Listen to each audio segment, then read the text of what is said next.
Today we're going to work on how to do an outline for ecology class. And outlines are a very cool skill that you can use in all of your classes when you are trying to read a textbook and pull out the important information that is in them. So it is a skill that we're going to practice throughout the school year. I'm going to show you how I do it using my own notebook here, and then I will pull up a digital copy of the textbook on my screen. If you have a hard copy textbook, you can take that out and I'll tell you which page to go to in just a moment here. But first, I want to show you where to find the outline. When I assign an outline, it's going to be on Schoology. During a normal school year, you would see it in your regular chapter folder. And the one that we're going to do today is the 1.1 outline. So you would just see a link there for the 1.1 outline. And when you click on that, it pulls up the outline framework here. So if you want to do that during a normal school year, that's all that comes along with the assignment.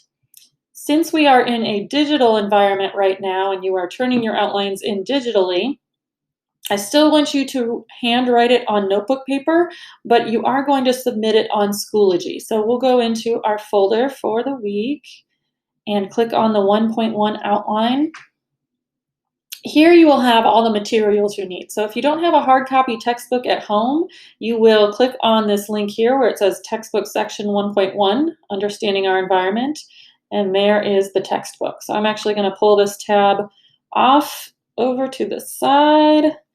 And I'm going to make it a little bit smaller so we're able to see all of these screens at once. Let me see if I can shrink this down a bit. There we go. So you can open the textbook. You guys that have a hard copy textbook, you can open up to page 5. That is where the section begins. And since I am on a computer here, I'm going to keep my textbook up in this corner to refer to. Just a quick note for the section 1 outlines. So if it's section 1.1, 2.1, 13.1, when you open up the PDF copy of it, you're going to see the start of the chapter and you have to scroll to where the start of the section is. So this is section 1.1, chapter 1, section 1, Understanding Our Environment. So that's where we're actually going to be today. So if you're opening up your textbook, you're opening it up to page 5. So the other part here is the outline framework slide that I showed you already. And we're going to open up this copy in just a moment to refer to. But this here is just the instructions for submitting it online. It is similar to how you submit your letter to Miss Valentine and your nature journaling for our digital classroom as well. So those instructions are the same. But let's go ahead and open up the framework slide here. And we will go ahead and get started. So this framework slide is essentially telling you what you should be looking for in each section. It will be different for each section that we do. So the first thing you do for any outline is to write down the title. So the title is always in this slide here. It is also in the textbook right here. So section 1.1, chapter 1, section 1. Understanding Our Environment. So on your own piece of notebook paper, go ahead and write the title. And if you didn't have notebook paper out yet, you might want to do that. Just pause the video and then you can get caught up by writing the title and restart the video then. So here we are, we've got our title, the first thing. The next thing that you see on there is the objectives. So objectives, you don't need to actually do too much with this, but the letter that you see there, the letter A, you are going to write that down. So the way that an outline is structured, the capital letters are showing you the biggest headings, the biggest features. It's kind of like showing you the top level of information. So the objectives are one of those top levels of information that we are trying to get out of this outline. So you're just going to write letter A, objectives. Go ahead and do that on your paper. And then you follow the instructions that are on the outline sheet here. You're going to write the objectives 1 through 5. Where do you find the objectives? Well, they are over in your textbook right here on the side where it says objectives. So just like it says here, you're writing the objectives down. With the objectives, you do not have to answer them. You're just trying to get an idea of what you should be looking for while you're reading. So pause the video at this point and copy down the objectives from your textbook, and then hit play again when you are ready.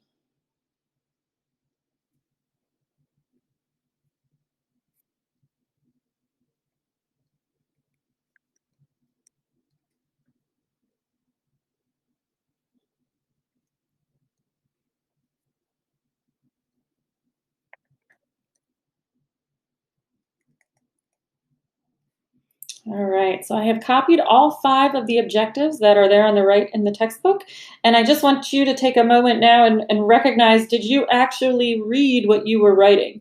This is one of the important things about outlining, is that you actually need to take the information into your brain before you write it down. So don't just copy word for word without reading what you're copying down. Part of the psychology behind this is that you are getting better memory retention just by reading and writing it down by hand. This is one of the reasons that I don't like people to type their outlines, because you are getting more out of it if you handwrite it. So hopefully you understood the 5 objectives there. It's basically telling us this is what you should be looking for while you are working on your outline.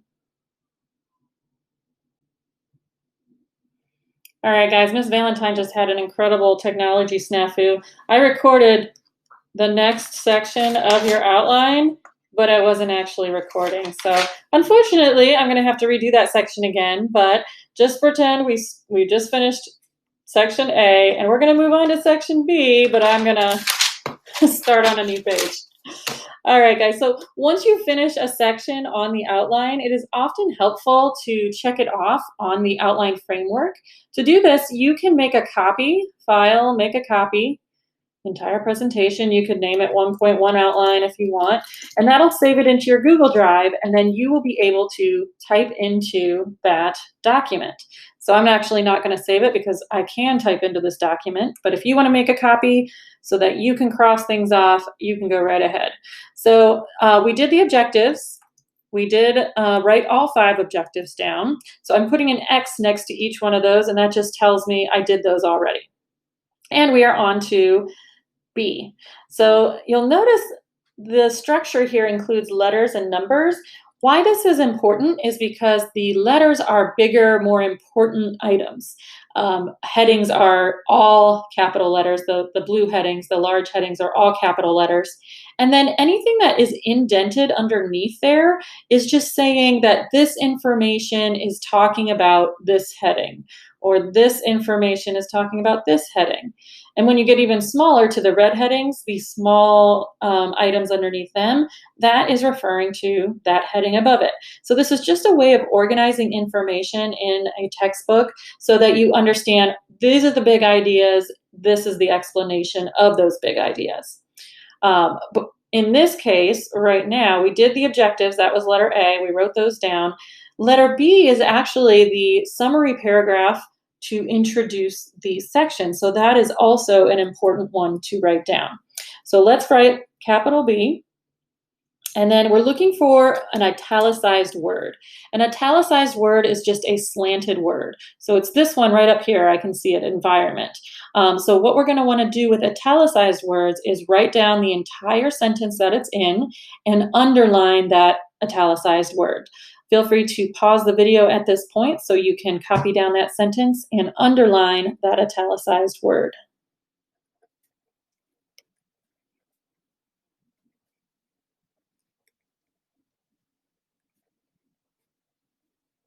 Okay, so there is my italicized word. You'll notice I underlined it because it is the italicized word.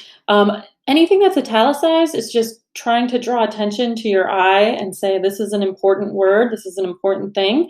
And it'll be the same thing with vocabulary words as well. So we have our italicized word. I'm going to go over to the outline framework and put an X next to it so I remember that I did that already. Next up, we have a Letter C, so I'm going to write that on my paper, letter C. And letter C is a blue heading. That's what I'm looking for. So when we go back to the text, the blue heading that we come to is what is environmental science. So go ahead and copy down that heading. What is environmental science?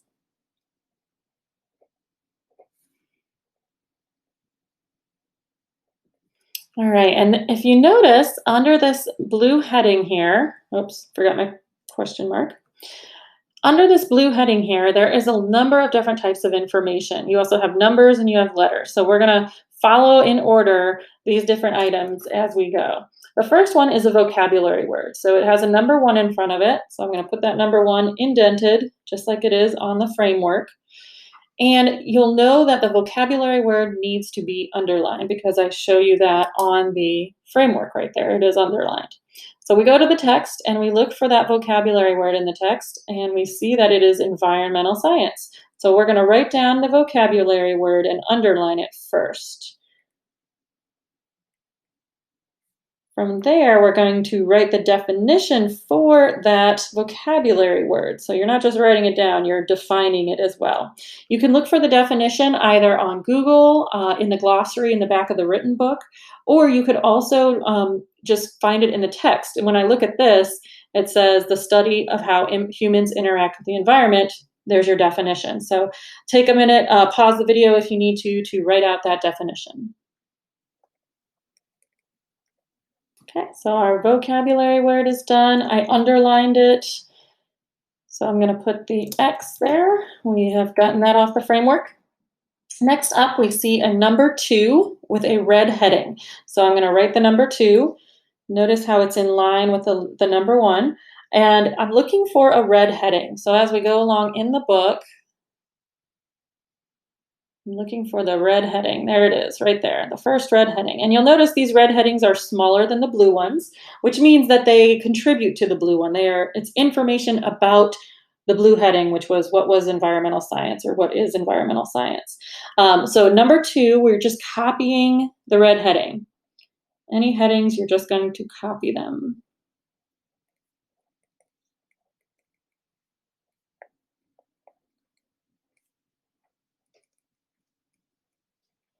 All right, and then for this one, we have something new, a summary sentence. A summary sentence is something that you're going to write when you have no vocabulary words and you have no italicized words. There's still important information in that paragraph. So you'll need to read it and write a summary sentence. A good tip, though, is if you can't figure out what sentence or what you want to write, you can choose to look at the first sentence or the last sentence and see if that itself is a good sentence. Like in this case, I'm going to go ahead and write the first sentence because I think it is a good summary sentence of this line. The summary sentence is a lowercase a underneath on your paper, and then you just write your summary sentence. Once again, it can be an original summary sentence or it can be the first line or the last line of the paragraph. Pause the video to write your summary sentence. Okay, so we have our summary sentence there. I'm going to put my X so I know I've done that. Next up is another red heading. So we'll just scroll down a little bit further in our textbook and we see that it is many fields of study. So we'll write the number 3 like it shows on the framework, and we'll write out that heading, many fields of study.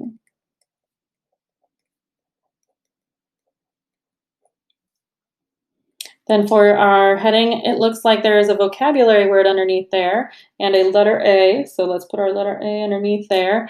And we're looking for the vocabulary word in this section. So we can see it pretty clearly there, ecology, with a capital E or a lowercase e.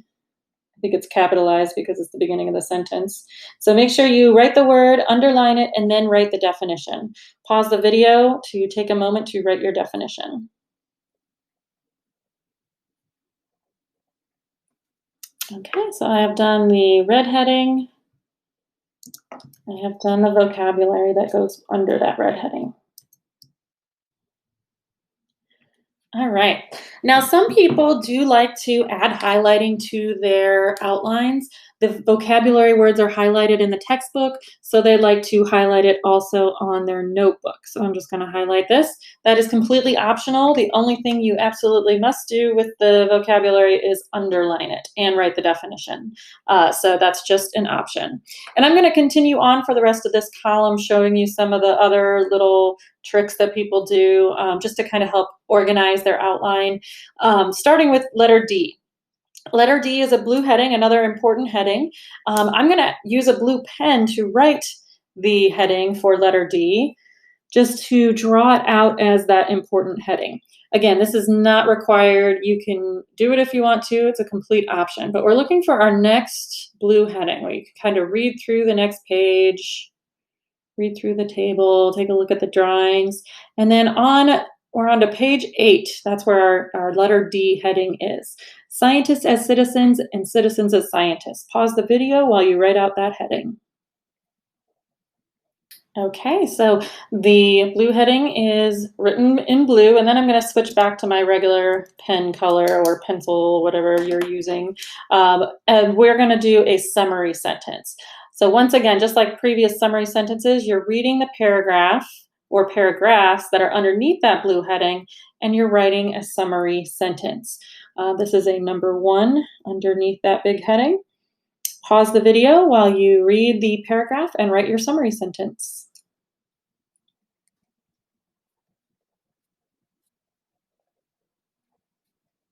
There is my summary sentence for the paragraph. I just went with the first sentence underneath the heading. I thought that was a good summary of what we were going for in that sentence.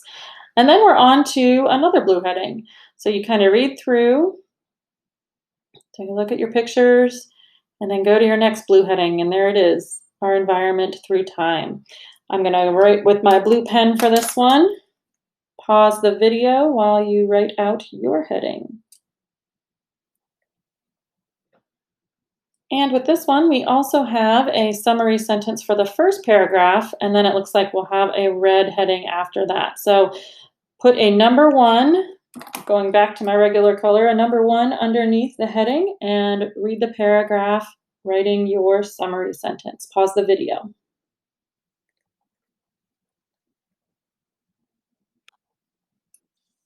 There is our summary sentence there.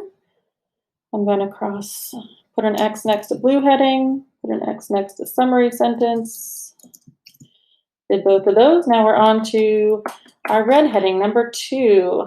And you can follow along here. Hunters, gatherers is that number.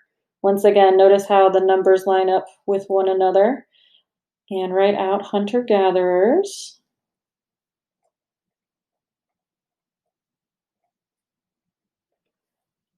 Under this one, we notice in our framework it says there is an italicized word, and that one, when you look into the paragraph, is hunter-gatherers. It's the same as the heading, but we are still going to rewrite the word, particularly because it's an italicized word.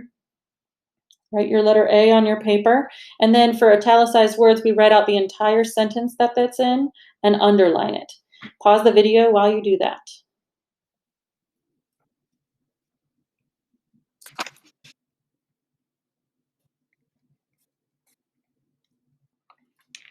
Okay, so that was my italicized sentence. I'm just checking to make sure I underline the italicized word.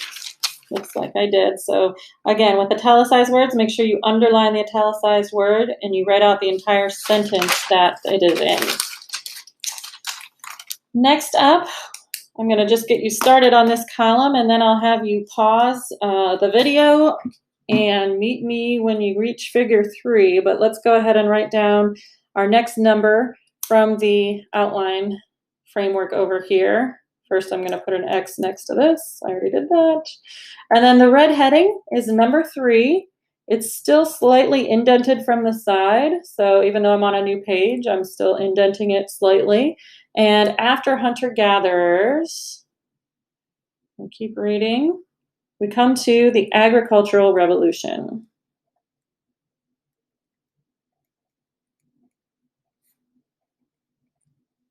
At this point, I'm hoping you kind of have a hang of how things are done for these outlines.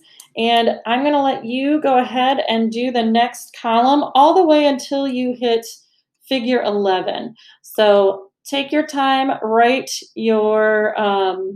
all of this section right here. And when you get to figure 11 on page 13, we will restart the video there. And here we are. You should have completed most of the second column of your outline here. I've X'd off all of these items. And we are at figure 11, which is on page 13. Figure 11, you can see over here on the side, it's a graph. And with figures, you want to make sure to label everything. What I mean by that is make sure you write the title, the labels here. You'll label the years, though you don't need to label all of the years. You'll see when I do my drawing in a minute. And then you have to write the description. What a lot of people like to do is write the description first and then do the drawing. So I'm going to take my regular pen, and I'm going to write figure 11. I even like to underline it. You don't have to, but then I'm going to write the description there. Pause the video here while you write down the description that's underneath the figure. Okay, now that I have now that I've written out the description for the figure, I'm going to go ahead and draw the figure. It does not need to be perfect. What you do need to make sure is that you're capturing the idea that the picture is supposed to be showing. So this is showing how rapidly our population has grown in the last couple hundred years since the Industrial Revolution. So pause the video, draw your figure, and then we will meet there at the end.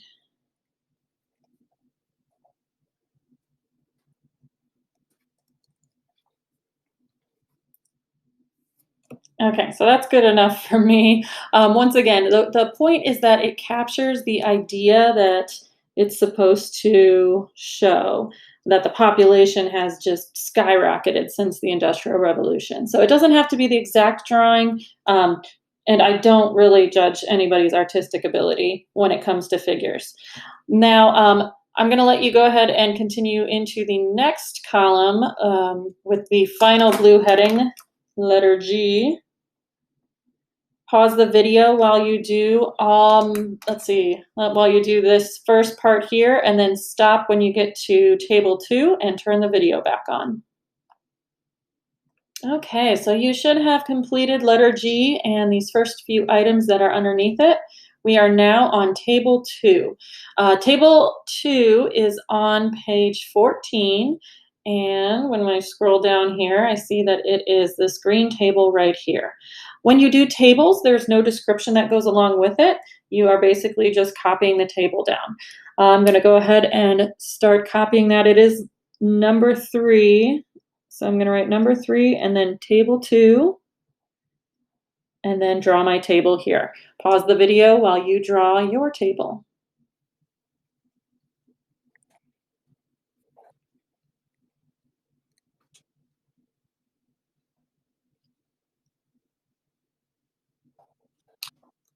And there is my table. As you notice, it is not exactly the same as the table up in the textbook itself, but it is close enough and it captures the materials that we needed to do for that table.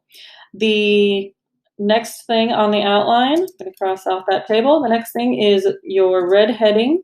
And I will say that when I did this outline earlier, I accidentally went to the next page for the next heading, but that would be a mistake. So your next heading is actually number 4, pollution. Making mistakes on outlines happens all the time and it can get really confusing. So let me show you what I did earlier when I did this outline. You basically just finish up where you're at. So what happened was let me find it here.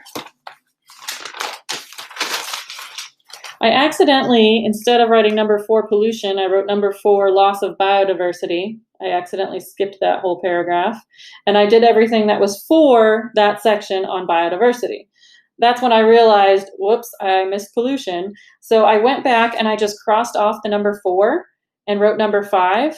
And then finished by going back to the section on pollution and doing the things that I needed to do for that section. So if you ever want to just mark it up like this, you could even draw an arrow if you want to, just to sort of tell me that, hey, I messed up, but the information is still there. Don't get frustrated or feel like you need to completely restart an outline because you messed up one letter. You can also squeeze things into the top. You can write things in the margins, whatever you have to do so you don't have to completely rewrite your entire outline.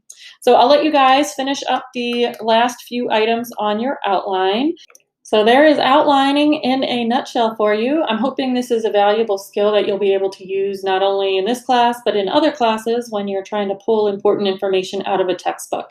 Just a reminder to make sure that you are letting the information take a pit stop in your brain while you're writing it down on the paper. I do want this to be a worthwhile activity for you. You will continue to see outline frameworks like this. I won't be walking you through how to do an outline again, but if you have any questions at all, please don't hesitate to ask for help. I understand that a new skill like this can take some time to get used to, but I assure you, you will get the hang of it.